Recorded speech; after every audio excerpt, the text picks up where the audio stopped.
while that bakes, we're going to go ahead and start on our raspberry sauce. Which one do you recommend?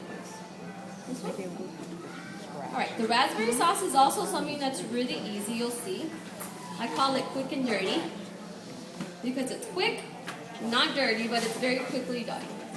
Okay, so we're going to wait for the saucepan to come up to temperature a little bit. Does anyone have any questions for me so far? Barbara, keep passing 2 more.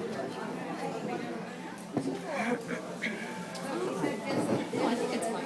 Yeah, it's fine. Okay, so basically for the sauce, what we're doing is we're going to be combining a half a cup of water and a half a cup of sugar. Basically what that does, sugar and water in even measurements, they make what's called a simple syrup. So you can really do this with any kind of fruit. If you're not particular to raspberries, you can do anything. You can do strawberries, you can do blueberries, you can do mixed berries. But everything would pretty much stay the same. Once this comes to temperature and it starts to boil, we'll see that the sugar's going to dissolve, and we're going to add in the orange extract, or the orange zest, sorry, not extract. And then we're going to get I'm using frozen raspberries. You can use fresh, of course, but these are easy. They usually taste very good. They're very consistent fruit, but you can use any fruit that you like.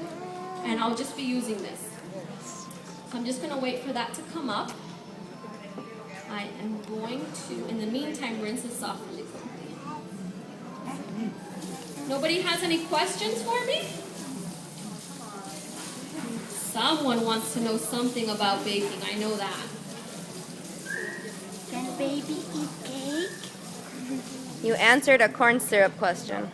A corn syrup question. What's the corn syrup question? No, you answered it. Why put corn syrup? Oh, why we use corn syrup? Yeah. I don't use corn syrup very often, but with brownies, it's great because you're not adding in too much sweetness and you really want that gooiness to it. This was an excellent brownie. Thank you.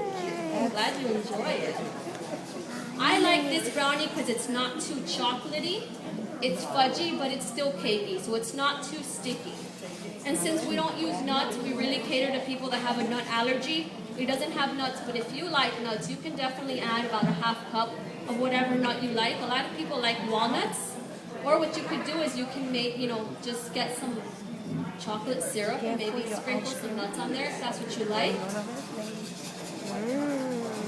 There are a lot of people that now have nut allergies, so we definitely don't work with those at our bakery. Okay, so the sugar is diluting. I'm going to go ahead and add the orange zest. Basically, to do the orange zest, you can do one of 2 things. You can use these great microplanes, which are amazing. You can get them here at Macy's. And you just have to get the orange and zest it, and you're going to have your zest come out here. And it's super easy. Put it in a little bowl, boom, measure it, and done. You can also use a zester, which I don't have one with me, but it's like when you make a zest for a drink. You basically zest it and then chop it up. But this is so easy, and it's great to have. You can use this for anything. You can use this to zest fruit. You can use this for cheese. It's great. It's one of those things for the kitchen that you should definitely have. Okay. So basically, we want this to come up to the boil. And what that's going to do is it's really going to get those oils out of that orange zest and make that, just enhance the flavor of our raspberries. I'm going to measure out the raspberries in the meantime because through the magic of the kitchen, we've already have all your raspberry sauce and everything done. And you definitely want your raspberries to be thawed. If they're frozen, it's fine because with the heat of, your water and everything, it's fine. So no big deal if they're frozen, not a problem. Okay. So basically, as these boil, they're going to really fall apart. And you're going to be left with a sauce. At this point, you can either use the sauce as is if the seeds don't bother you. If you don't like the idea of the seeds, like I did, I strained them out for you guys. You basically use any kind of sieve or sifter, and you press it through with your rubber spatula, and in your bowl you'll have your raspberry sauce, no seeds. So how were those brownies? Fabulous. Yes? Good. Did you guys like the red velvet cupcake too? The red velvet cupcake is accompanied with a cream cheese icing. It's one of our most impressive icings, biggest sellers at our bakery.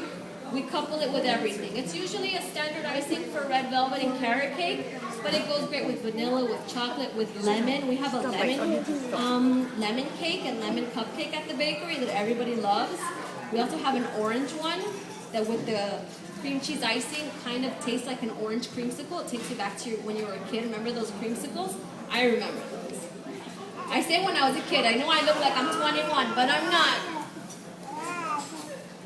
So basically, this will come up to the boil. You'll strain it, and then you'll get the sauce that you guys had with the brownies. And the ice cream, of course. Ice cream always goes great with everything. Everything a la mode. I'm all for it. Are there any questions for me? I'm sorry? Right now, like at the bakery, do I have any help? I currently work alongside with Johnson & Wales, and I have an intern. And I get a rotation of interns every 11 to 13 weeks. But I basically do all of the baking and the decorating myself. My husband helps me. I say that I'm the hands and he's the brains because he takes care of the website and all that good stuff, and I do all the decorating. Thank you. What time do you wake up every morning to do all that? Well, I'm a little spoiled. I don't get to my bakery till 9:30, and we do everything fresh. So, I don't wake up in the wee hours because we don't do bread. If I was doing bread, I'd probably be at the bakery at 5 a.m. But since we don't do bread and we do cupcakes and those are relatively quick to do, I get there at 9:30. But we're open from 9:30 to 7 generally.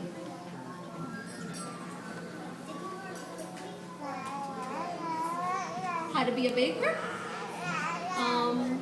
Well, learning to be a baker is it's not really a learning process. You kind of have to have it in your heart. And I've been baking with my mom since I was probably younger than you are.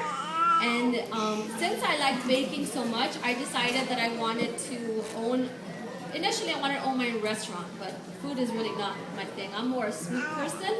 So I went to school to be a baker, and I went to FIU, and I studied hospitality management. And then just as a result of baking and people really liking my product, I opened up my bakery with my husband about 5 years ago. So we've been very happy. It's a lot of work. So if you want to be a baker, get ready to work. But it's great. We've been very happy. I'm very blessed. And this is a princess. That's my assistant right there. Oh, this is your baby? That's my Yeah. yes. That's the mascot. Any other questions for me? Well, I'll stick around for a little bit if you guys have any questions. But I'm pretty much ready to go if you guys are. Thank you. Awesome. I'm glad you guys enjoyed everything. Come visit us. We're going to have our grand opening in about 2 weeks. But check our website. We'll have all the information on there. Thank you. We're good here.